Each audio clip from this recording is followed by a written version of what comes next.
back up on this, and then we got to get into today's topic quickly. All right, we are live. Good morning. Welcome. Happy Friday. It's September 9th, 2016, Friday morning. Flex those muscles. Let's get started. We started off before we went live talking about Wells Fargo, the news that broke yesterday, $185 million in fines. Employees opening up fraudulent bank accounts and credit card accounts, transferring money out of customers' accounts, and basically getting points for opening up accounts and probably making, I imagine they have some kind of a commission structure. They get paid some kind of a benefit for opening more accounts. Has to be the case. I mean, you can't walk into any bank these days without somebody trying to get you to open up an account, even if you don't need one. I had a client, quick funny story on that, who the one of the people who was like the wife of the guy who ran the business. Every time she went into the bank, it was very easy to convince her to do things. She was very easily sold. Every time she walked into a bank, she came out having opened up a new account. And it reminded me of like back in the day, like when I was a kid, I remember banks would give you like a free toaster or a blender or something. You get like a gift opening up your account. Now they have different kinds of incentives. But anyway, so that news broke, and definitely the employees are responsible. It sounds like Wells Fargo bears a certain amount of responsibility because it sounds like they've created a culture in which there's a lot of pressure on the employees to do this. But that doesn't excuse the employees from doing something dishonest. It's like when people say, oh, making employees track time is immoral because it makes them lie. No, it doesn't make them lie. They make a choice to lie if they don't want to be honest about their time, if they don't want to track their time every day to make sure that it's accurate. That's on the employee. That's not on the person asking them to track their time. I can't stand those kinds of arguments. But nonetheless, the other thing is what I want to know, and because I just know how I am, that not a dime of money leaves one of my bank accounts without me knowing about it within a day. Right? I check my bank account every day. I download my bank in QuickBooks Online. I go directly on, and I bank with Wells Fargo, mind you, so they never would have gotten away with that with me. I would have caught it in an instant, and I would have called them up and said, what's going on here? I didn't open up this account. So, there's a responsibility there, too, that lies on the customer. Ultimately, we have to own it and take responsibility for what happens to us. And if you're not paying attention so grossly that somebody got away with stealing $5, $10, $100,000 of your money, I'm sorry, but on some level, you deserve it. Because you weren't paying attention. And we need to be paying attention. We need to be aware. So the responsibility, I think, lies all the way around. Of course, it lies first with the employees who did it. They bear the greatest amount of the responsibility. Wells Fargo comes second as a bank. Not only shouldn't they allow this kind of practice to happen, but it sounds like they were encouraging it on some level. But then a certain amount of the responsibility goes within the customer. It's up to us to pay attention to this stuff. It's up to us to guard our assets with our lives, because we have to, especially in this day and age. I don't want to get too far down a rabbit hole on here because I don't want to make the mistake I made last week. I want to get into today's topic, but I'll shut up for a minute and see if anybody else wants to chime in on it. The only thing that makes me wonder is how widespread of an industry practice is it. I can't imagine. Employees, switch banks, and I'm thinking that it might be more of a, one of those things that they share information with other people at other banks, and maybe other banks are doing it too. They just haven't caught it yet. I have no doubt that it's the same culture at every major bank. I doubt very much if Wells Fargo is unique in this way. The reality is, as small business owners, we're stuck because, I think a lot of us would love to use a small local bank and support a local bank. The problem is the local banks don't have the infrastructure that we need to properly manage a business. So we're stuck using these big banks and dealing with all the BS that goes with that, and it's unfortunate, but it is what it is. And, the other thing is, and I learned this a long time ago, is keep some cash around, because you just never know. Don't assume that because it's insured and all that your money's just safe in the bank. I can tell you horror stories of people who had 40, 50 grand just overnight taken out of their bank account. Chase, I think it is. Yeah, Chase is notorious for this. If you Google it, like Chase took my money, you'll see there's stories everywhere from people, and I know somebody who personally had this experience, where overnight they just froze their accounts and said, essentially they said, we don't want you as a customer anymore, so we're closing your accounts, but we can't give you your money right away. You first need to evaluate and assess and make sure that any outstanding checks can be covered, and they held their money. They're allowed to hold it. It's in the terms that you sign off on when you open up an account, that the bank is allowed to do this, and I think they were able to hold her money for like up to 30 days or something like that, or at least 2 weeks. And imagine, imagine all your money is just frozen, and how are you going to buy groceries for the next 2 weeks until the bank figures out the difference between their ass and their elbow? So what do? The answer, as I learned it a long time ago, is keep cash around somewhere. I have a safe and a vault here in my home, and I always have at least $2,000 cash in it. So come rob my house. Larry's in the chat. He says, I think a lot of this is because of the dual in banks between savings, checking, and investing. It may be, but it still doesn't excuse it. I don't care what the reason is. It's just there's no excuse for anybody acting this way. There's no excuse for anybody to ever take anybody else's money. It doesn't belong to you. Isn't that the business of banking? I'm sorry? Isn't that the business of banking? Yeah, imagine. From their perspective, it probably is. All right, I'm letting people in here, and then we're going to get started on the actual topic of the day.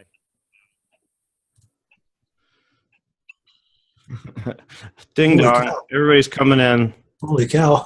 The witch is dead. All right, down to 0 viewers, all panelists. Cool. And I was thinking we were going to have a light turnout today.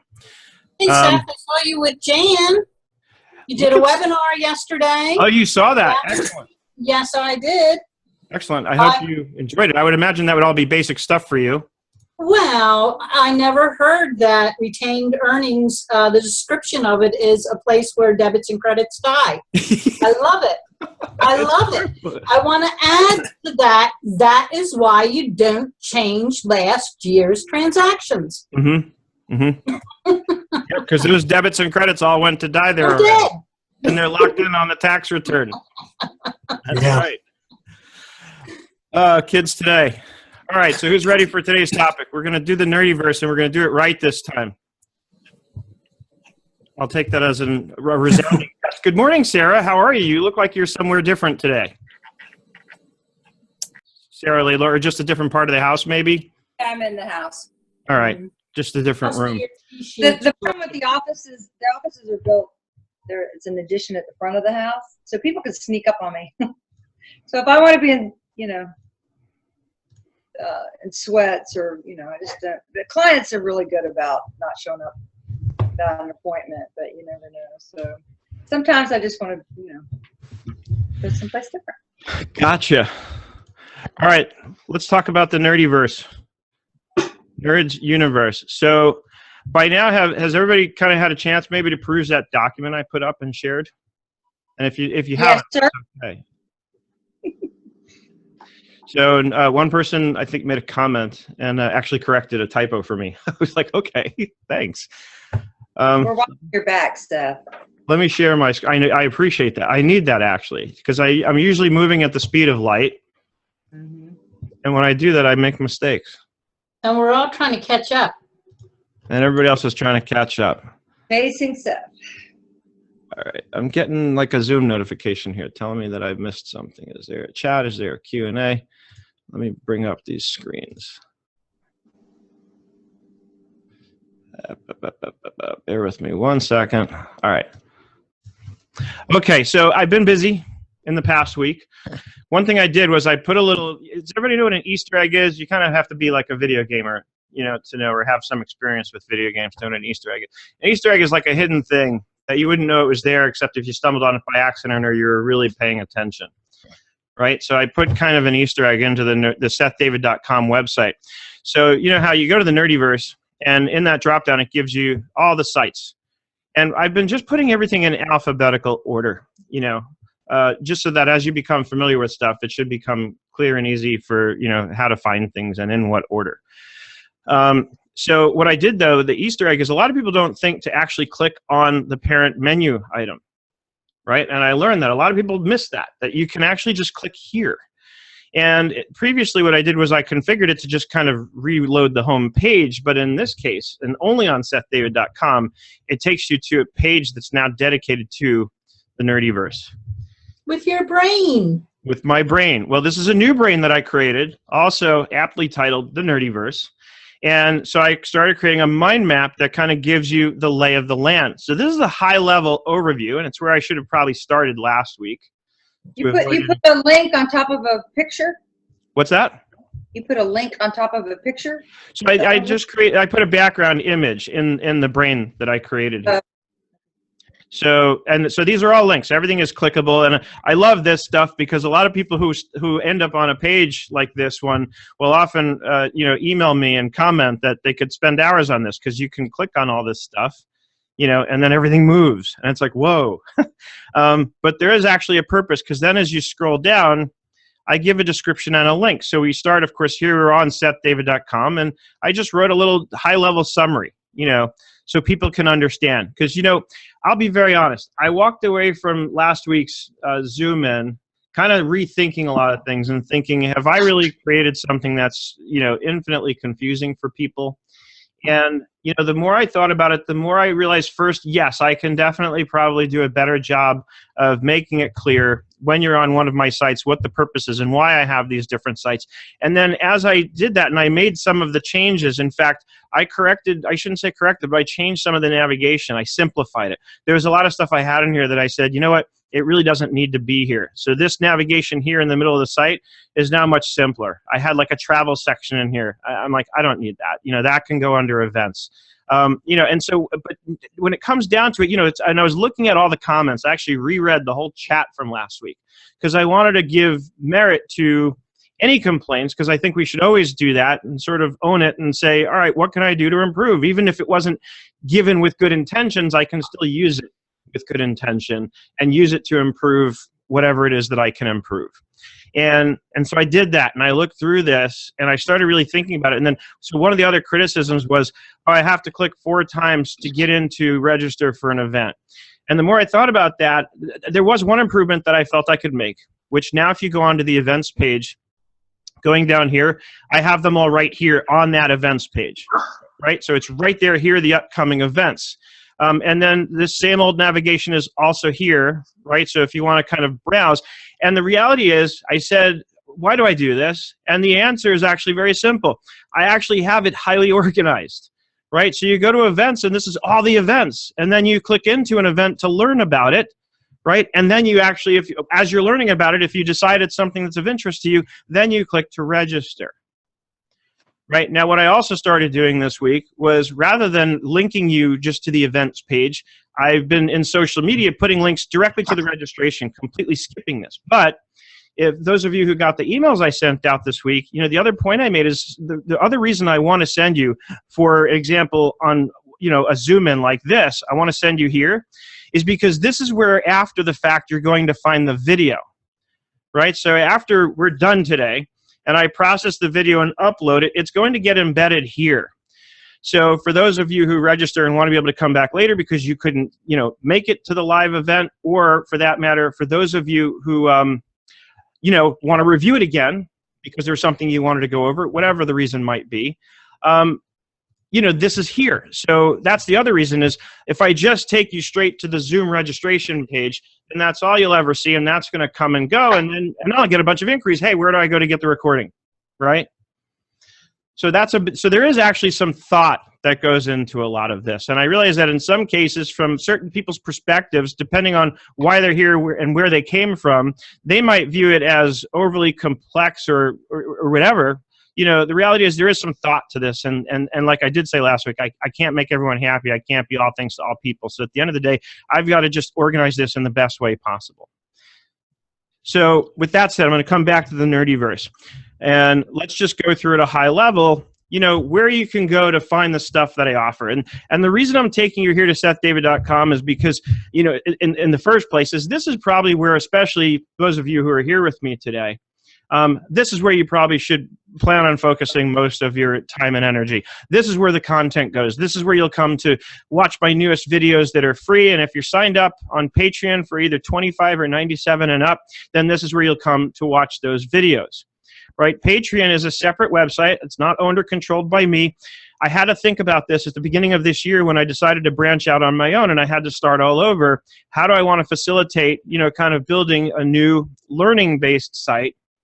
And this was it, SethDavid.com. And I said, there can be a lot of headaches that come with having to manage like a subscription plugin, which is what I was using before. And it breaks a lot. And then we get the emails, hey, I subscribed, I'm paying, I can't access the content. And then we have to stop and go figure out what's going on. First, we have to check that they legitimately have a live subscription, because that isn't always necessarily the case. So it's very time consuming. And so I said, I need a better way, because I won't have the time to manage like that sort of subscription part of it. So Patreon was the perfect solution for me, because they manage that. And then I said, okay, then I have to create the workflow to figure out how to bring it all together.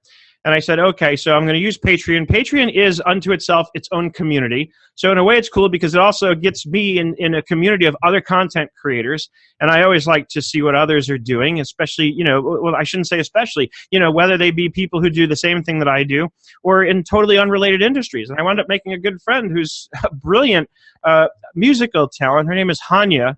And she's from Australia, now lives in New Jersey.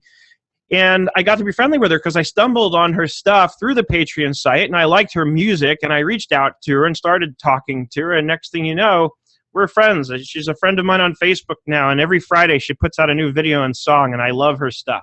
So, and she's got a great sense of humor and a great personality. So again, in the bigger picture, all this, everything I do really comes down to, it's all about community for me.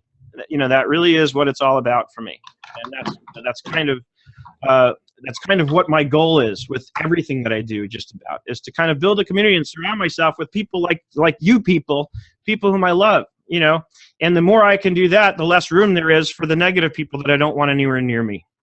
So that's kind of my ultimate goal here. So SethDavid.com is where you're going to go to get all that content. Patreon is just a vehicle that I use to capture the subscriptions. And then, as you all know, especially those of you who are signed up, I just provide video keys, right? Through Patreon, I provide you with the keys that you need to access the video content. Plain and simple. And there's 2 keys, one for 25 and up, one for 97 and up. So that's how I restrict access in terms of who's at what level and what they get access to. And the only thing that the 97 and up people have access to that the 25 and up people don't is the stuff that's right here in the Patreon 97 and up area. And that's always going to be the case. There's also a course that I'm actually just about to roll out the first section to those who've signed up. And it's not going to be a course that you're going to see here on this site, because it's an exclusive 97 and up course. And I got the idea, again, from watching what somebody else was doing and seeing how it worked on me and how it affected me, and I liked it. I thought it was a really cool way of doing it. And it's basically an email drip campaign. So once I initiate the course, you'll start getting a video every day with that day's lesson. And so each day you'll get another video. And the idea is I don't want to throw all the content out at once at you. The idea is, my hope is that those who have signed up for this will actually absorb it video at a time, one day at a time, and then do the follow-up, because there's going to be templates and things that you have to do to follow up between lessons and sessions. So if I was doing this, if I was on the other side of this course that I'm creating, my plan would be to spend about an hour a day on it. Every day once it starts running. Other than that, and on the Seth David site, this is the only stuff that is exclusive to 97 and up people. It's all here in this section.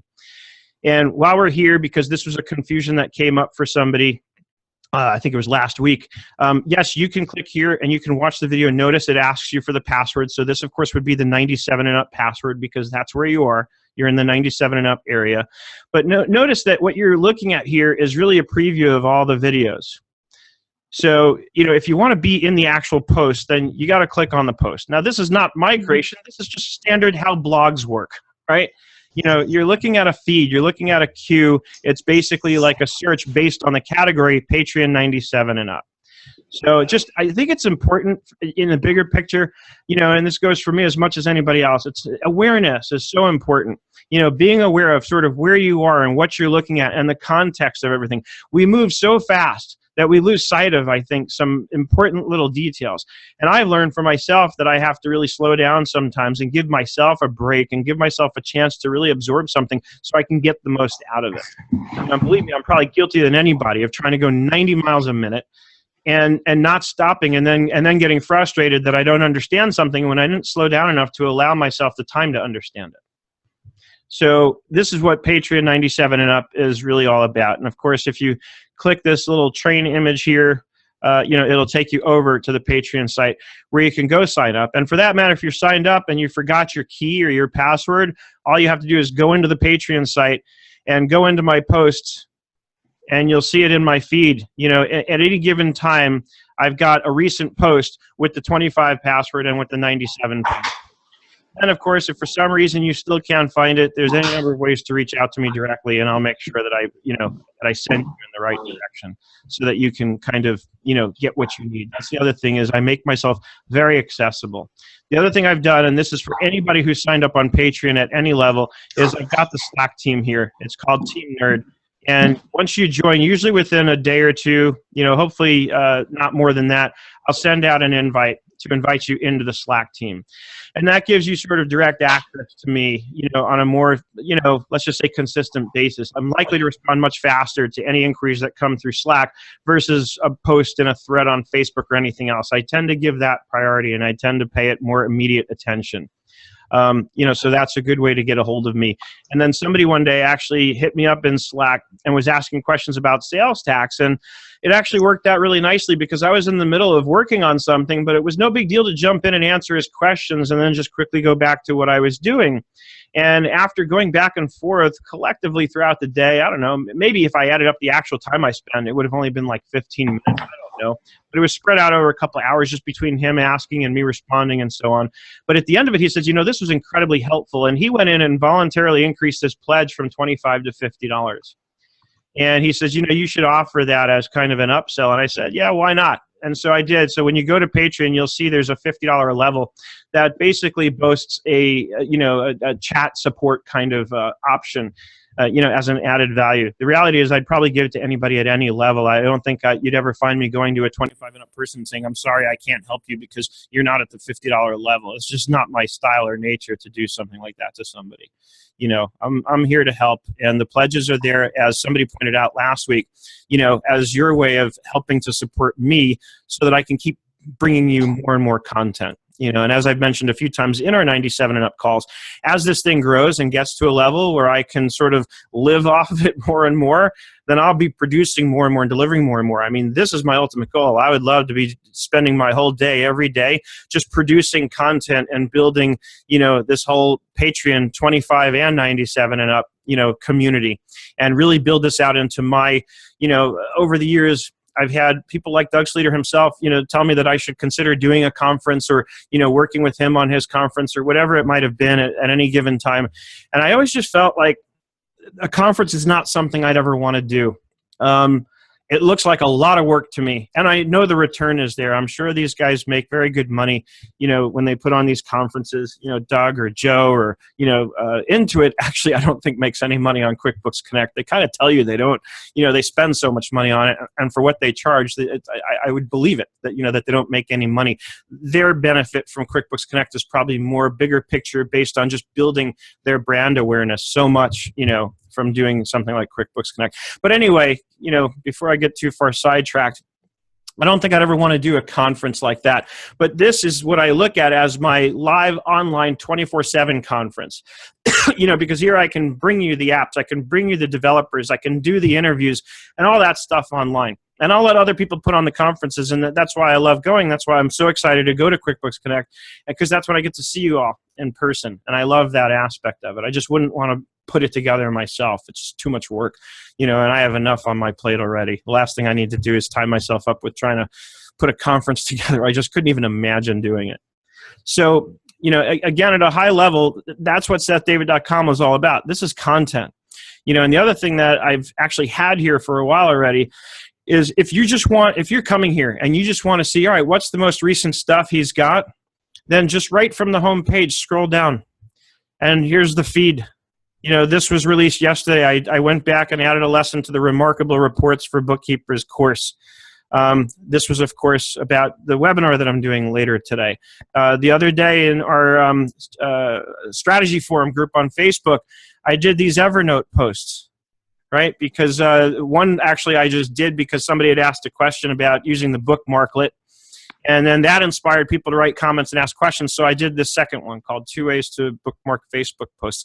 I love doing stuff like this. I love getting your questions and feedback and using that to give me ideas to create videos, which in turn can, I can come back and help you with. I love doing sort of video responses to to people's questions. It's one of my favorite things to do, and it makes it easy for me because you're basically helping me come up with ideas for content, which, sometimes it flows and sometimes I really have to sit and think.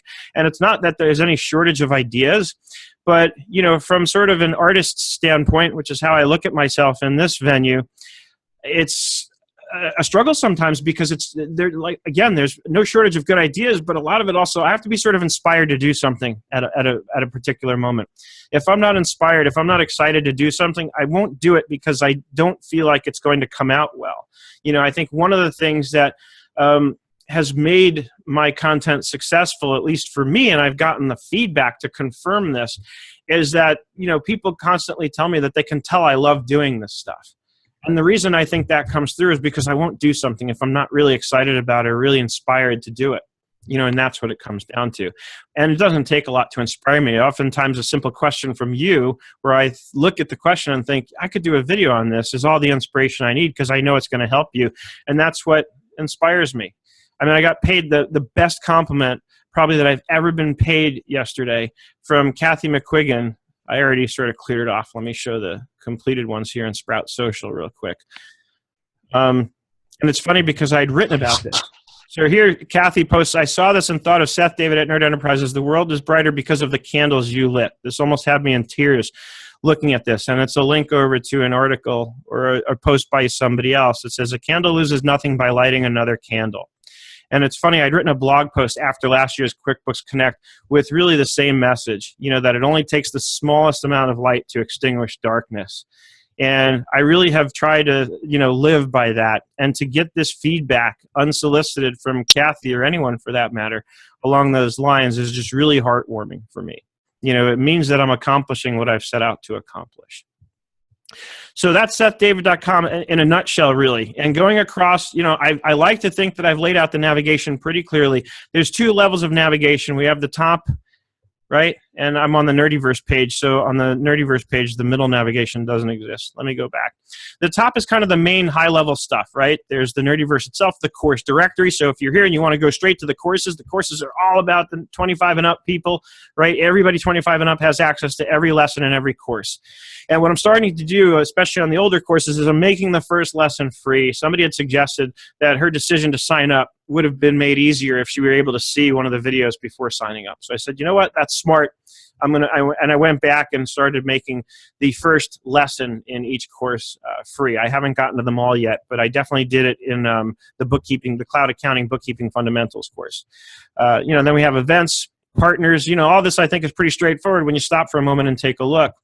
Seth's Brain is actually another mind map that I put up here, and this is just for fun. So, if you don't want to just do something mindless and fun, then just ignore this.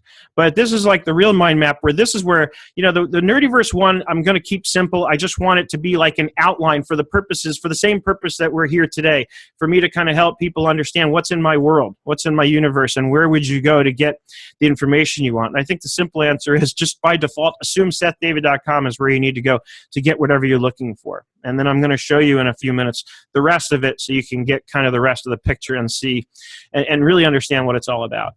But here, I shouldn't probably say, I think I'm minimizing it a little bit when I say this is just for fun and ignore it if you're not looking for something mindless. You might actually find there's some pretty good information here. I started building this when I started SethDavid.com right at the beginning of this year. And the idea here really is to build out a map of my mind. And part of it was to lay out some of the same things you'll see, like, look, here are the websites. Here under the business area, you have the same websites that I'm giving in the Nerdiverse outline. And then I started adding some other stuff. Across the top here, some of you are going to recognize this from previous content that I've done. The 6 major areas in which I've learned to set goals: body, mind, spirit, time, people, and money. Right? I've learned from reading The 1 Minute Millionaire to break my life down this way. And so every day I have a goal of doing something for my body. This morning I went to the gym and I swam laps for 45 minutes straight. And I make the point about 45 minutes straight because 6 months ago I couldn't have done that. I would have had to stop every 2 laps. I forgot to turn off that chime. Oh well. So I took care of the body part. That was my goal for today, is to get to the gym and get a workout in. And I did it. The mind, the time we spend reading and learning. So notice when I click on these sort of bookmarks at the top, it takes you into that part of the mind map. And, some of this is old, and I'll go back in and add to it, periodically. But you go through here, and so within mind, I said, okay, how am I going to keep track of what I'm learning? And here, basically, I'm giving you suggestions, and I have content on all this in SethDavid.com. So if you want to learn, where do I keep notes? I've been saying more and more, I don't read books anymore, I study them. And when I study a book, what do I do? What does it mean? What's the difference between reading and studying? Well, to me, studying means I'm taking notes on it. And I'm not just reading it, but I'm stopping and again, awareness. Number one most important thing in our lives, I think, is to increase our awareness about the world we're in and everything that's around us. So increasing my own awareness about what it means, the difference between studying and just reading is studying. I'm going to actually stop at certain points and try and come up with a plan for how I'm going to take what I've just learned and implement it in my life. So where do I take these notes? Well, I use Evernote, but you might like OneNote, and I started playing around with another one called Penzu, which I really like, and I would love to move from Evernote to Penzu altogether, but I haven't yet because Penzu still needs to sort of grow up some, if you will, for lack of a better way to put it. They need more features. Their tagging doesn't work that great, and their search doesn't work that great. Whereas Evernote works really well as long as you're in the desktop app. That came up earlier this week. Somebody, because I was, I think, posting content about Evernote, somebody had mentioned something about the Evernote web app. I would never use the Evernote web app. I don't believe it was built to be used, in the web app. It's there if you need it. Somebody's asking, Deborah wants to know, what's the software I'm using? It's called The Brain, actually. And Deborah, while I'm at it, let me let you in.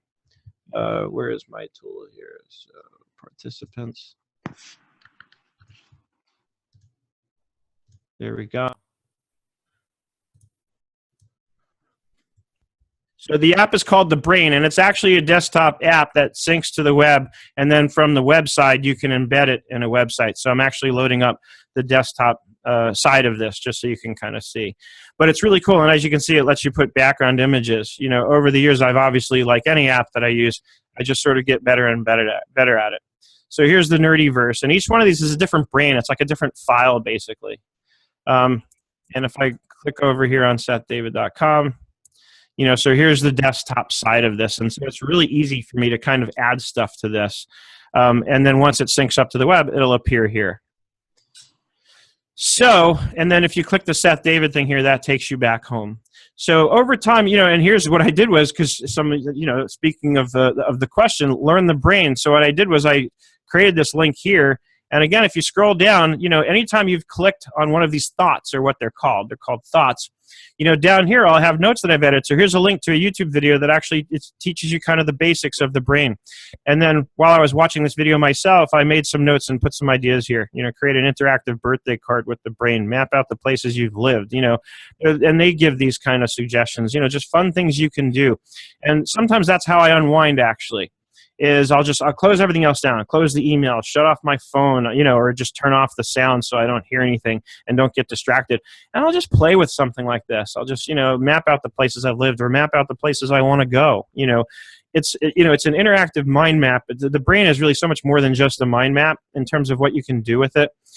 That, it's sometimes it's a great way for me to unwind and just loosen up and say, you know what, let me just explore my own mind, and with that, explore the world. And, and again, you can come up with all kinds of ideas. And again, going back to the bigger picture subject of balance between all these things, sometimes for me, that can be kind of the spiritual part, is I just want to break away and relax and not think so much. And believe me, I need that. I mean, you all know, I get the comments from you all directly about how do you do so much and how do you keep so active and do you ever sleep? And the answer is yes, I do. But I definitely have a very active mind, and some days probably a way overactive mind. And, so maybe more than most, I sometimes really need to find ways to relax. And this is where the spiritual part of my life comes in. And as many of you probably already know, calm.com is a big part of that. That's what I use. That's the app I use to meditate. And I've been trying to get in the habit of meditating for 25 minutes every morning, somewhere between 7 and 8 o'clock. And again, awareness. Notice the fact that I'm able to tell you exactly what time of the day this is likely going to happen for me. It's because when I read The 1 Minute Millionaire and they broke things down for me in terms of these 6 areas, that was one of the points where I stopped and I said, I'm going to implement this in my life. I'm going to break my life down based on these 6 areas. And the way I did that, the way that translated for me was I went right into my calendar in Google Calendar. And I said, okay, body, when am I going to be at the gym? That's how I'm going to take care of my body. Mind, when am I going to stop and read and learn stuff? And there's a 2-hour appointment booked on my calendar every day for that. It's called reading time. The spirit, when am I going to meditate? And it's only actually recently that I actually put this part on my calendar, because I always thought of that as something I'll just do every night before I go to sleep, whenever that happens to be. And then what happened was, over time, I found I was getting out of the habit because I was working long hours or whatever I was doing, and I was too tired, so I just go straight to bed and not bother with the meditation. So then one day I sat down and I said, well, the meditation's not happening. How do I know? The one way I know for sure I can make it happen is put it on my damn calendar and make sure it happens. So every morning I get a reminder at some point in the morning that tells me, hey, it's almost 7 o'clock. It's time to go meditate. Because I get the calendar pop-ups, whether I'm on the web or looking on my mobile, I get it. One thing I don't have any trouble or struggle with at all is the time management part of my life. I spend plenty of time managing my time. So that's one thing that's not on my calendar. I definitely spend time every Sunday looking at the week ahead and planning it out and making sure I'm prepared for whatever I have mapped out for the week. Some of us may need to spend more time actually blocking out the time for when we're going to organize our time.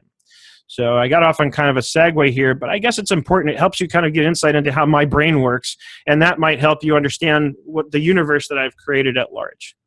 And then I get into the people area, the important people in my life. And notice what I've done here is I put my goals. I did this at the beginning of this year, more time with family and loved ones, and then my friends and family. Notice the overlap and the constant theme of family. And when I talk about family, I define it pretty broadly. I think of a lot of you as part of my extended family because you're here so much. And like this morning when we first got on, the first 2 people on were Erica and Dennis. Erica, I talk to every single day. And Dennis, I was, half joking, half serious. Dennis is like a rock in my life. Dennis has been here every Friday with me since the very beginning. So has Gina, right? I mean, you all mean so much to me, and I don't want to get all emotional on you. Tepper's asking which version of the brain I have. There's no exceptions to the rule here. I always sort of go the full distance, especially when I really fall in love with an app. So I have the Brain Pro version. The first year, I think it's $2.99, and then after that, it's cheaper to renew it every year. And then I pay the extra money for the Web Brain tool, so that's how you can sync it to the web. And then if you do get it, Deborah, let me know, because we can create a collaborative brain. And I've never been able to do that because I've never become aware of anyone who's actually paid for it like I have. So, going back to the actual tool I'm using to sort of give you this demonstration here, that's what it is. It's one of those things I've never been able to get a lot of other people to buy in on with me, but I really enjoy the hell out of using it. I have a lot of fun, and anytime I need to get something organized and do like a layout or something that others might use a flow chart kind of thing for, I immediately go into the brain. In fact, that's what I did here. After last week, I said, let me map this out. First, I wrote up that document, and writing up that document was probably more of a help for me than it would be for any of you, because it helped me get really clear on things. And then after that document was written up, I said, all right, now let me go here. Now let me map it out in a much more visual way. Because in a document, it's always going to be very linear, right? And most of us, our brains don't actually work in a linear way. So you have to give up your salt and pepper notebooks to go to the brain. There really is so much you can do with it. It's so cool. You can attach documents. You can obviously attach links to websites like I've done here. But look, when I go to the add thing, here's all the different things I can add. It's got, an integration with Office. And in a sense, it integrates with Google Docs, because with Google Docs, it's just a web link. That's the beauty of Google Docs, is it's a web link. So it's really easy to link to anything in Google Docs. So let's go back to the Nerdiverse. So that's kind of SethDavid.com, at large. Like I said, the navigation, I like to think at this point, is really straightforward. If you're coming for the courses, there's the course directory. If you're coming looking for events, go to events. If you want to see who my partners are, these are the affiliate programs. And yes, I get paid if you sign up on any of these. And I have a lot more I should add to this. It's just one of those things that's not been a huge priority for me. So I think the same person who was asking a lot of questions last week was asking about this. I don't know why this would be something one would need to question. I'd like to think it's pretty clear. It's just a slider. It's just kind of highlights that I wanted to kind of highlight at a high level for people coming onto the site, and you can click on this stuff. So if I click here, it's going to take me right into this course. Going back, first it just says, hey, we have courses. If you click this, it's going to take you to the whole course directory, same place that this link takes you to. This is just my visual way of saying, hey, here's what I got for you. Think of it as a billboard, right? Well, no, that's just it. It's a big, giant digital billboard. Yes, this is developed in WordPress. Everything I do is in WordPress. I love WordPress because it's so flexible and so versatile. This site is actually, everything is done now in WordPress with the exact same theme, including between wall and main, although that's going to change. It's still going to be WordPress, but it's going to be a custom built theme that Shane McFarlane is building for me. The rental real estate one is done on a really old theme that I don't use anymore. So that's the only other one that's not on the same theme that I'm using here. The theme I'm using here is called Extra. So again, it's just a billboard. It's a billboard where I'm basically advertising the stuff I'd like you to take a look at. Look at it that way. And then what I did on the events page is I created a different one, but it's the same exact idea. It's just another slider but here it's going to slide through specifically just events. Right? So here was yesterday's webinar. I obviously have to take this down now that it's over. Or once I get the recording, I'll probably link that up. So back to the home page, then the only other piece of the navigation, or the only navigation that's not here at the top is this here. So if you're looking to find something based on the app, then from the home page, you go to apps, and it's broken down alphabetically. And then I have two sort of columns that I write, recovery and the hustle. Right? Recovery is about my recovery from drug addiction. And it was partly here because originally SethDavid.com was my personal blog, and I kind of decided to integrate it all. We talk about work-life integration or work-life balance or work-life whatever it is. To me, it's just life. It's all one big, this is my life. This is my universe. This is my nerdiverse. It's my whole life. It's all one. I really don't try and separate it. What's the point? It all comes together. Most of my closest friends are my colleagues. I don't really have friends that I hang out with outside of work. I have people that I know from recovery and the 12-step meetings that I go to. And then I have people that I know from the business world. And then I have people that exist in both worlds. So I gave up trying to separate it all a long time ago. To me, it's one big, it's just, this is my life and this is who's in it. And either you're in my life or you're not. What can I say? And then the hustle is my sort of column that I like to write about my journey as an entrepreneur. And again, I put the course directory down here. Same exact thing as what's above. I just figured in case you're down here browsing, and same with events, it might be handy for you to have the link right there. Just trying to make it easy for people. And then here you can browse by industry. Right now, my focuses this year have been exclusively on real estate and the startups. So for the people who came here looking for industry-specific stuff, that's right here. And I suppose I could stick it up in the top two, but I wanted the top to be more of just the real high-level stuff, and this is kind of the details. Now, wait, there's more. I sound like an infomercial. So let's say I want to learn about Google Keep. So I click into Google Keep, and it gives me a feed of all the stuff in Google Keep. As of now, I just have the one post, right? But let's say I click into Google Keep to read the post, watch the video. Once you're actually in a post, anywhere on the site, I've been very consistent about this. Scrolling down on the left, you'll have this, browse by category. This doesn't restrict anything. This has every single category that exists on the site and has any content in it. So 17 Hats Automating Workflows is the course. 17hats.com is anything, course-wise or free, that I've posted about 17hats.com. Then I have a high-level accounting apps, right? Obviously, that's going to be stuff on QuickBooks Online or Xero or Zoho or Sage, the accounting products that I've covered.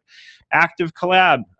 Answers is a column that I sort of started to create. I haven't really done much with it since the beginning, but the idea was when I create video answers to people's questions, I'd put that here. And then this is just all apps. So this is going to be very similar to the overall news feed. It's going to have just about everything in it. Asana, Avalara. So this is just, like it says, browse by category. So if you're looking for something and you want to see if does he have something on this subject, go into any post and you'll find this in the navigation. Absolutely any topic that I've covered is included here. So this is your sitemap, or your big picture index of pretty much everything that's in the site. right? The ZIWS completed is a category specifically of these Friday morning shows that have finished, and I have to change it because, as you've all figured out by now, I've rebranded it once and for all. Zoom In with Seth, David, and Friends. That's not ever going to change unless I change my name. And then, so again, most of this is pretty straightforward. Hot topics is just the stuff that people are commenting on the most, that kind of thing. So, and you'll see this in the navigation a lot. The only place where you may not see it is in like a course directory or, something that's already got its own sort of specific context.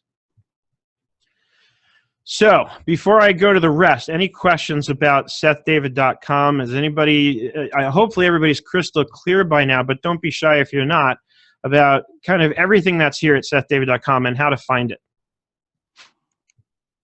Seth? Can you hear me? Yes. Oh, you know what? One thing, I know you mentioned something about someone being, like that banner, the slider being a little confusing. Mm-hmm. So, I don't think it was me, but I have to agree. I don't know why. I think it's just because it's so big, it does seem a little confusing. The other thing that I always get lost on, and I'm just bringing it up because I go to your site so many times, is that row between the slider and where it says welcome. Like I always lose that I can click on apps A through N or apps O through Z, and then the menu like flies up instead of down. I don't know why. That just always like. Well, the reason it flies up is because you're likely going to find it further down on your page. So if I had it sliding down, it's going to be buried, right? Right, but I'm saying that whole column, I think it gets lost because of how big the slider is. It just happens to me a lot, and that's why maybe whoever mentioned that that's confusing and overwhelming. It happens to me all the time, and then I just, remember, I mess around a little bit till I find it. But again, that's just what happens, and I'm bringing it up. Interesting. Anybody else have that experience? Yeah, I don't like big sliders. You don't like the sliders? See, I think this is so nice and visual. Like to me, visually yeah. it's beautiful, but it's hard to find what we're looking for, and we really want to look for that row, and I feel like it always gets lost. Interesting. All right, so I wonder if moving this up directly above the slider would help. Let's try that. And now you get a quick lesson in WordPress. Sarah, do you experience that same thing? Yeah, I am so easily distracted with all the visual moving things that I just want, Well, and I guess that's the balance, because from a marketing standpoint, I want things to distract you because I want to get your attention onto the things that I want to get your attention onto. But is that the most important thing? What's on those sliders? Yeah, those are the things that I feel are high level importance. All right, so now we've got the sliders, but now I have to change them to go down. So now I've moved that menu up. You see what I did there?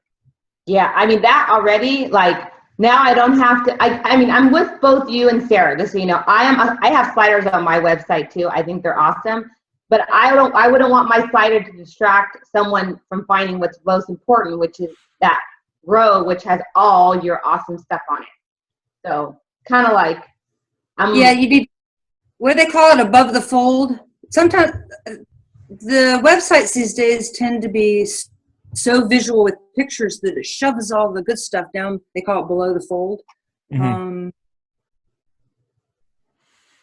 All right, so I'm just going to change. Now that I've moved the menus up, I think it's more practical to have that open kind of downwards. Although I think because I'm now streaming video with you all, it's slow. Yeah, you're banned. So here my submenu opens. We'll change that to downwards now. And update. So and you see how easy it is to make these kind of changes with this. I could decide whether to do X theme or Divi. I'm sort of. It's all about Divi testing and seeing the results and seeing how that impacts things. So I am more than happy to move that menu up top and see if people have a better experience. So now if you move your mouse over, it comes down. Yeah, I like that. Right, and here's my columns. that's all I want to find. I mean, you have awesome stuff, Seth, but I'm just trying to get to the nitty gritty. So that's. You could make the navigation bars a little thinner, which would make more of the picture. Yeah, that's a global setting I'll have to play with later. Yeah. Then and then again, it depends on how big your screen and the resolution is. So it's never going to look the same on two different screens. But I'll play. Pretty good on iPad. But for now, I think that's pretty good. So let's go back to the Nerdiverse, because I've spent most of the time on Seth David, but that's where I want to spend most of the time, because I think especially for the purpose of everybody who's here with us, that's where you want to spend the most of your time. But now I want to make sure you understand the context of everything else. So one thing that I've sort of touched on as a tangent to this so far is, if you want access to the paid content on SethDavid.com, then you're going to sign up through Patreon. As I mentioned and explained earlier, Patreon is what I've chosen to use to sort of manage the subscriptions. That's the only place where you're going to go to, frankly, pay for something with me. Great. I love these pop-up reminders, and then sometimes I despise the distraction. So other than that, other than the Patreon subscription for access to content on SethDavid.com, anything else that you would ever pay me for, a one-on-one session, a consulting plan, a template that you want to purchase from me, absolutely anything else that involves money is going to be on schoolofanswers.com. Schoolofanswers.com is my shopping cart. I'm going to click on the link. So it'll open us up and take us into School of Answers. And, again, I'm always playing around, so I just recently changed this header here just to kind of hopefully help clear it up. This is why you're here. And I'm realizing also that, I want to make sure it's clear that all this stuff is part of Nerd Enterprises Incorporated.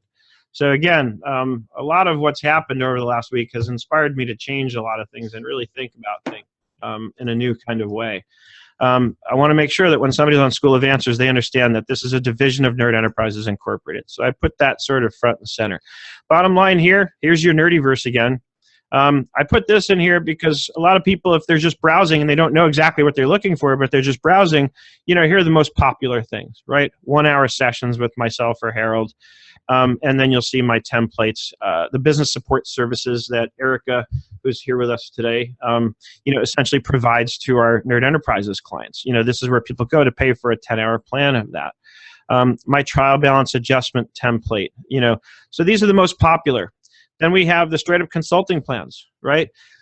None of you are probably ever going to care about this, to be honest with you. This is more, most of the people who get here because they're on the Nerd Enterprises site first, and I usually have a conversation with them first, and at some point they say, okay, Seth, I want to do your business management growth plan, and that's kind of my most popular consulting plan. It's actually no, it's not my most popular. My most popular is the next one up, the business management CFO plan. And this is where I charge $1,500 a month for the completely outsourced accounting solution. Right, so most people aren't going to come directly here on School of Answers. They're going to go to Nerd Enterprises first because they're researching, services with me, and then when the time comes that they've decided to hire me, the way most people get here is through 17 Hats, because once they've told me, yes, Seth, I want to pull the trigger and get started working with you, then I initiate a workflow in 17 Hats, which first sends out an email with all the information that they need, explaining how to, how to get started. And then the next thing that goes out is the contract. Once the contract's signed, 17 Hats sends them an email with the link that takes them here to establish their monthly subscription with me. So a lot of us here talk about how we set up our pricing plans and how we structure our payment system with our customers. It's one thing to do value pricing or flat rate pricing, but I still see that a lot of people are still billing for that and sending an invoice on the first of the month. I don't send invoices anymore. They put a credit card on file through my WooCommerce shopping cart system here, and their card just gets charged every month. And that's that. This way I never have to chase somebody for money. If for some reason a card gets declined, I'll get notified about it, and then I can follow up with them from there. But one thing that will never happen to me again is that I won't ever have the situation where somebody hasn't paid me for 3 months and I'm still doing the work. That just will not happen. Let's see. Where do they get to 17 Hats to get here? So, Deborah, what happens, 17 Hats is really where my leads are captured through forms on my websites, and that is set up through 17 Hats. So 17 Hats is not something you'd ever see on the front end. 17 Hats is the workflow tool that I use to capture my leads, and then once I've got them in as a lead, and if I get on the phone with them and they say, yes, Seth, I'd like to hire you, then I can assign a workflow to them. And that workflow is a predefined set of steps that happen in a certain order, and then there's a sort of a prescription that says, don't do this until the previous one's finished. And a lot of it is just automatic emails that are being sent out as each stage of the onboarding process gets completed. So again, there's an email that goes out after the contract is signed that includes a link that takes them here to go set up their subscription with me. And so the lead capture is just my contact forms on my site. So on any of my sites, if you go to the contact page, I think I might have taken that out from here, which was a mistake. Oh, no, I'm not on the home page anymore. See, that's something that should be in this top navigation. That's something I just realized I need to fix. And actually, that's funny. It looks like I took it all out. I need to put it back in. So let's go to Nerd Enterprises for now, because Nerd Enterprises, I know it's still intact, but I'm glad we did this, because now I just caught a really important thing I need to fix. So the Contact Us page, and I have a comparable one on SethDavid.com, but I accidentally removed it from the navigation when I was cleaning up the other stuff, I just realized. So somebody fills out this form. This form was actually created in 17 Hats, and I got the embed code, dropped it in my site. So as soon as somebody fills out this form, I'm going to get an email from 17 Hats with the information that they filled out. I also get a text message. And Deborah says she's glad I could help. I actually get a text message too. And at first I found that annoying, but then I'm like, no, you know what? I actually like it. I want to be bothered right away when somebody's interested in my services. Because the longer I wait, the better chance there is they're going to move on to someone else. Right? So I've learned that's really important. It's a big name of the game when it comes to, cultivating leads is, the first one to respond wins. So if they're filling out forms on 3 different websites exploring, who might be able to provide them the services, oftentimes if I'm the first one to respond, I'm the one who gets their business, plain and simple. Hey Seth, when I took my new website live last week, within an hour I got an email because somebody had filled out the contact. Mm-hmm. And it was a guy, a teacher. He's got 2 master's degrees. He was thinking about leaving teaching and just wanted my opinion on which way he could go to go into accounting. And so I corresponded with him and I said, how did you find me? I assumed it would have been, he's on one of the Facebook pages or LinkedIn. And he said, no, you must have good keywords because I just searched bookkeeping services in Savannah and you're the first one on the list. Yeah, that's I have I haven't done any of that yet. The key, all that. So I guess I was worried about it losing the mojo from my old website, but shock. Yep. No, that's great. These context forms are huge. Yeah. So all right. So going back to the contact form. So and to answer Deborah's question specifically, this is how they get into 17 Hats, Deborah. They come onto my site and they fill out this form. And notice I've kept it really simple. There was a discussion going on in one of the Facebook groups recently where people were talking about how they have these huge questionnaires. And I'm like, nobody's going to fill that out. Not on the first touch. Right? After they've expressed that, yes, I want to become a client, then I'll send them the longer questionnaire to get all the information I need from them. What kind of a corporation do you have? What's your tax ID number? All that stuff comes much later. I don't want to have them go through a whole interview process on the first touch. I keep it really simple. And notice all they really need to give me at a minimum is their name, email, and phone. Their name and how can I reach them. And we try to call them by phone. And the other thing that I've done, and Erica can speak to this if you want to, Erica, because Erica helps me out. Erica's my number 2 person at Nerd Enterprises here.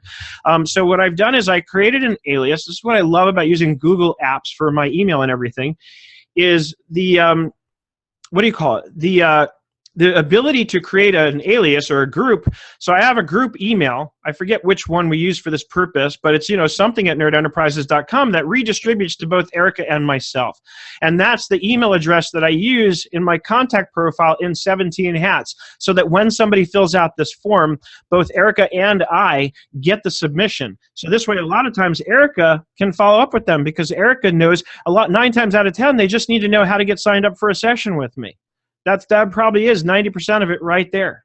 And then the other 10% are people who are maybe already at that point looking for, actually hiring me for consulting. A lot of my consulting comes in first by way of training, and then after training them for a while, they start asking questions about how to hire me to just do it for them. And then the other way I get, the business that I get, especially the consulting business, actually mostly still comes in by referral. So this is the main contact form here on nerdenterprises.com. And as I said, the one that gets used probably the most is the one that used to be on SethDavid.com. I realized this morning that I need to add it back in. I apparently removed it by accident. I don't have a contact form here on schoolofanswers.com because, again, this is meant to be my shopping cart. So I'm not necessarily looking for people to contact me, although I do put my phone number all over the place, to make sure you know how to reach me. I probably should add a contact form here too, though, because while somebody's trying to make that buying decision, they may want to ask a question. So it's probably would be a smart thing for me to add it here. So Erica, remind me to do that later. And so now you've kind of gotten touched onto the Nerd Enterprises site. Nerd Enterprises is kind of like the home headquarters for Nerd Enterprises, obviously. And so here's where people can sort of learn at a high level about everything that I offer and do, right? And I've got it broken down into 4 major areas here. The analysis or the CFO consulting, the business and management and bookkeeping. The training and development is most of what I do at SethDavid.com, or it's the one-on-one, which is offered over at schoolofanswers.com. Right, and then there's the business support services, which broken down to brass tacks are really the VA services that, when I got together with Erica and we started working together and Erica was so helpful to me, eventually I said, hey, do you have time in your schedule to do the same kind of stuff for other clients? There's a lot of other accountants and bookkeepers that can use the same kind of help that you're helping me with. And she said, yeah, sure, I'd love to do that. And so we kind of baked it into my offering of services. And it does kind of fit in the scheme of providing the whole sort of back ops business support for any small business or any accounting or bookkeeping firm. Notice here I've got the call to action, book a 30-minute consult. I want people to get on the phone with me. I want to spend 30 minutes with them, talking to them about how I can help them. Alexa asked, next week, am I going to lead us through my workflow and tools I use on a regular basis? I get too distracted by the shiny objects. Sure, I think we mentioned that. I think Adam actually asked about that last week, and I like that idea. So that if I haven't already scheduled something for next week, which I don't think I have, then that's what we'll do next week. We'll talk about workflow tools, and what I use to manage. Really, that's my 17 Hats course. In all honesty, if you go back to SethDavid.com, my course on 17 Hats is exactly what I use, and it walks you through my exact process. So that's the best way to do it, kind of at your own pace, but I'll certainly review it at a high level, next week for everyone. So again, the 17 Hats course, automating your workflows in your accounting or bookkeeping practice. The whole first section is how I use it for lead gen, and the whole second section is how I use it for onboarding. And that's pretty much as far as I've taken it. I'm going to add in a third section eventually that talks about how I might use 17 Hats for, once somebody's become a client and we've gotten past the onboarding process, how would I use 17 Hats for the things that I need to do monthly, weekly, quarterly, annually, that kind of stuff. So that's kind of the quick answer on that. Also is if you're in Patreon and you're 25 or up, then this course is already available to you, and you can start going through it today, and I've got the whole course pretty much laid out now. What else did I forget? I know I didn't talk about Between Wall and Main. Between Wall and Main is really kind of a separate thing.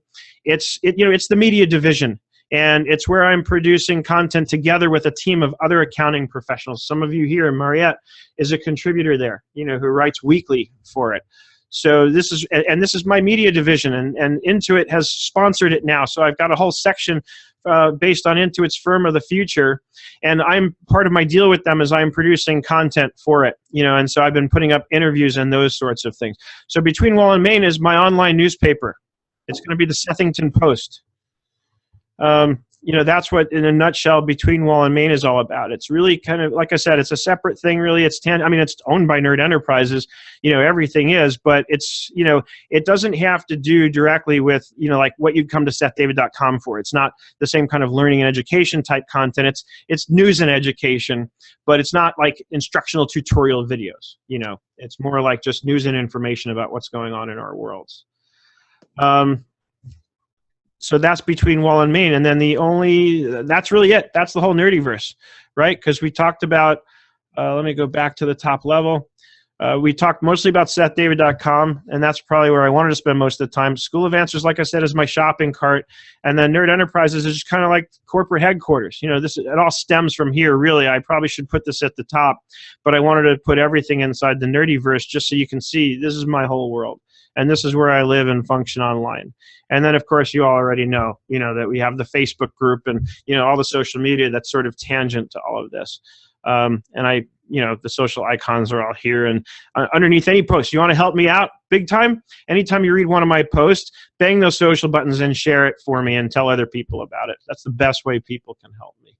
And with that, I'll shut up and see if there's any questions, because we are just about out of time here. Ding dong. Deborah Yes, says, I have another question. I actually wrote it down. Again, this is more like to help others. I have figured it out, or I'll go in circles until I can find you. But for some reason, I can't logically connect this Zoom with events. You don't know how many times I have to go to Facebook and look for the little red button to click on it. I just can't connect those two. And I think someone that's new that just really wants to join in your Zoom, I don't know. I think they'll struggle with trying to find your Zoom meeting under that event, because I don't really think of this Zoom meeting as an event. Event is more like QuickBooks Connect. see, I think it's so clear that it's an event that happens every I single week. agree. I agree. I have a question. Do you Wait, agree with what? That you don't think it belongs in events? No, it's cumbersome to figure out where it is. Question. Wait, hold on. Same- Don't get ahead of me then. Let's talk about this. Where would you put it if not events? Yeah, okay. Go to the event, and then there used to be I guess there's like a thumb you click on. Let's see, where is it? That's when you click in. So again, when you go to events, you're in a global events area. If you think of a folder structure, if you think linear, I have a folder called events. Right. Inside of that are all the events. If you want to register one, you got to click into that event to go register, because here you're going to see all the events. No. Do any of those say Friday with friends? Oh, Right Friday. here, the Nerdiverse Explained, Friday, 9/16. Yeah, but then how do they know that the Nerdiverse Explained is the Zoom meeting? It's logically, I just can't connect it. And I do this. So it needs to say Zoom in the click title. on Is that. that what you're saying? Click on that. No, I wish on your home page, since you do this every single Friday, there's just something simple that says Zoom in with me on Friday, or, it's Friday. Do you use the same Zoom meeting number? There. I didn't know to click on that stupid. It says click to register. I know. And then I went, I'm clicking on click to register. I'm not. And actually, if you click on click to register, that works too. Really? Is it the same Zoom meeting every single Friday? No, the same every Friday number? it's a different event, because every Friday is a different topic. Why don't you set up a reoccurring, use the same one? Then we can just do it. Because I want the tracking, and I want to see which topics. No, I don't. I don't mind about the finding it. I mean, it took 5 clicks to get there. I just feel like it's going to be, people won't logically figure out to get to that red thumb, you click on events. I'm telling you, I struggle with it every single week. Anybody else feel that way? I don't understand why A lot it's of difficult. clicks. I mean, It's just to a me, lot of it's clicks. so clear. I Even know where from to go events now. over here, here's Zoom in with Seth, David, and friends. So if you click on this one, it actually takes you to the whole feed of all the upcoming and the old ones are all here. Where is that new? No, that's always been there. Deborah just said if it's too hard, if you have to explain it like we are, it must be too difficult. But the point is, I'm shocked that I have to explain this. I think it's very simple, but There's 4 of us. That's you. all right, then clearly I have to work on this. But like I said, I'll be honest, I'm shocked. I think this is so simple. I know. Isn't that funny how we were so convinced something's one way and it's like I love my bio and people hate my bio. That's funny. All right, so I'm sorry, Sarah. I think you had another question, but I wanted to stay on this for a second. Yeah, this is a No, very good related. It was related. Just because they can't figure out events equals this. That's all I'm saying. All right, so it sounds like I need to do something more prominent on the homepage with the link to that week's achievement. Because the other thing is, then people are going to say, well, where are the old ones? Mommy. So where would you put the old ones? Can't you just make one that just goes to all of those? Instead of having to. That's what events is. This is what I mean. It's circular now, because now you're saying, can't you make one place that goes to all of them? That's what events is. That's well then change the name. Change the name to Zoom with. Okay. all right. So you're saying but there's other events besides Zoom. There's webinars and there's. That's what I'm telling you. It's not what events is, because events is connect, blah blah blah, other things. Thought it was webinars. All right, so I got to break out a whole separate section for Zoom. For us. Events. It's a big deal. I understand. I'm trying to get at what the answer is. So, but see, this is what's going to happen, because then I guarantee you, as soon as I break that off, somebody's going to be in the Zooms and they're going to say, where are the other events? Why are those separate? I guarantee you that's going to come up. Win. You can't win. I know, but I'll work on it. Oh, yeah. Deborah says some of us come in on our phones and stuff. Yeah. What happened? She says some of us come in on our phones. Right. So what does that mean? I don't know. Does that mean it's more difficult? It means keep it simple. One click and that's it. That's what it means. All right. I have to work on it. Oh, now she's saying unmute her because she wants to talk. Unmute yourself. Hold on. Let me find you. Oh, got it. Okay. There you are. Sometimes I'm on my phone, and I tell you, I have trouble getting here every week. I go, but where is it? Do I look in Facebook? Do I go here? Did I get an email?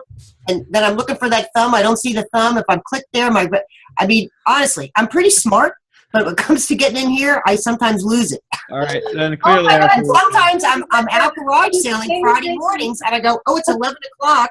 If I can find it, and I'm on my phone as a passenger. All right. Trying to find it to get in, and I can't. So that's why I was late today. I was trying to find it from my phone in the car. And I said to my husband, hurry up and get home. I'm missing my Zoom meeting.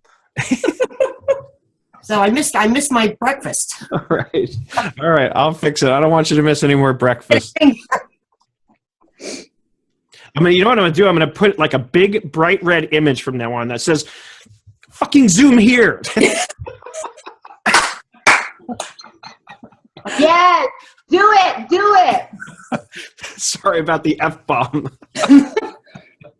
All right. I'm out of here. I'm not going to hold you all hostage, but I hope you got something out of this. I actually got something out of this. I learned a few things. One, I killed off an important contact page on my main website, and two, I need to put the Zoom more prominent.